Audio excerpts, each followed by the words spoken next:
कल बाजार में फल खरीदने गया तो देखा कि एक फल की रेहड़ी की छत से एक छोटा सा बोर्ड लटक रहा था। उस पर मोटे अक्षरों में लिखा हुआ था, घर पर कोई नहीं है, मेरी बूढ़ी माँ बीमार है, मुझे थोड़ी थोड़ी देर में उन्हें खाना, दवा और टॉयलेट कराने के लिए घर जाना पड़ता है।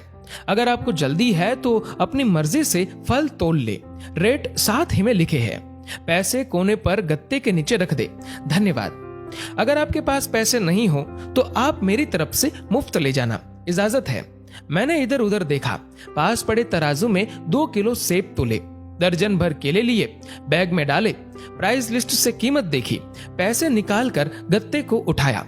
वहां 100, 50 और 10-10 के नोट पड़े थे। मैंने भी पैसे उसमें रखकर उसे ढक दिया, बैग उठाया और अपने फ्लैट पर लौट आया। रात को खाना खाने के बाद हर रोज की तरह मैं और मेरा भाई टहलने के लिए निकले। मेरी नजर उसी सुबह वाली रेहड़ी पर पड़ी। करीब से देखा तो एक कमजोर सा आदमी, दाढ़ी आधी काली आधी सफेद, मैले से कुर्ते पजामे में रेहड़ी को धक्का लगाकर बस जाने ही वाला था। वो हमें देखकर मुस्कुराया और बोला, साहब फल तो खत्म हो गए। उसका नाम पूछा तो उसने बताया कि मेरा नाम सीताराम है। फिर हम सामने वाले ढाबे पर बैठ गए। चाय आई। वो कहने लगा, पिछले 3 साल से मेरी माँ बिस्तर पर है, कुछ पागल सी भी हो गई है और अब तो लकवा भी मार गया है। मेरी कोई संतान नहीं है, बीवी मर गई है, सिर्फ मैं हूं और मेरी माँ। माँ की देखभाल करने वाला कोई नहीं है, इसलिए मुझे ही हर वक्त माँ का ख्याल रखना पड़ता है। एक दिन मैंने माँ के पाँव दबाते हुए बड़ी नरमी से कहा, माँ तेरी सेवा करने को तो बड़ा जी चाहता है, पर जेब खाली है और तू मुझे कमरे से बाहर निकलने नहीं देती। कहती है तू जाता है तो जी घबराने लगता है। तू ही बता मैं क्या करूं, न मेरे पास कोई जमा पूंजी है। ये सुनकर माँ ने हाँफते कांपते उठने की कोशिश की।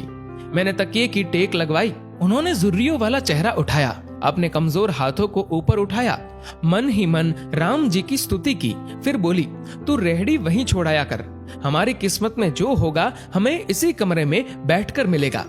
मैंने कहा, माँ क्या बात करती हो, मैं रेहड़ी वहां छोड़ाऊंगा तो कोई चोर उचक्का सब कुछ ले जाएगा। आजकल कौन किसका लिहाज करता है और बिना मालिक के कौन फल खरीदने आएगा। माँ कहने लगी, तू राम का नाम लेने के बाद रेहड़ी को फलों से भरकर छोड़कर आ जाया कर, ज्यादा बकबक मत कर, शाम को खाली रेहड़ी ले आया कर। अगर तेरा 1 भी रुपया गया तो मुझे बोलियो। 2.5 साल हो गए हैं भाई साहब, सुबह रेहड़ी लगा आता हूँ, शाम को ले जाता हूँ।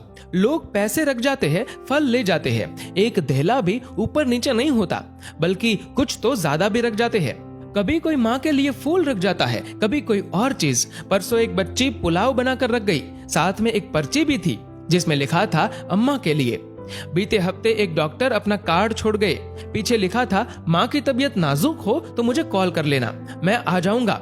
कोई खजूर रख जाता है तो कोई कुछ और खाने की चीज। रोजाना कुछ न कुछ मेरे हक के साथ मौजूद होता है। न माँ हिलने देती है, न मेरे राम कुछ कमी रहने देते हैं। माँ कहती है, तेरे फल मेरा राम अपने फरिश्तों से बिकवा देता है।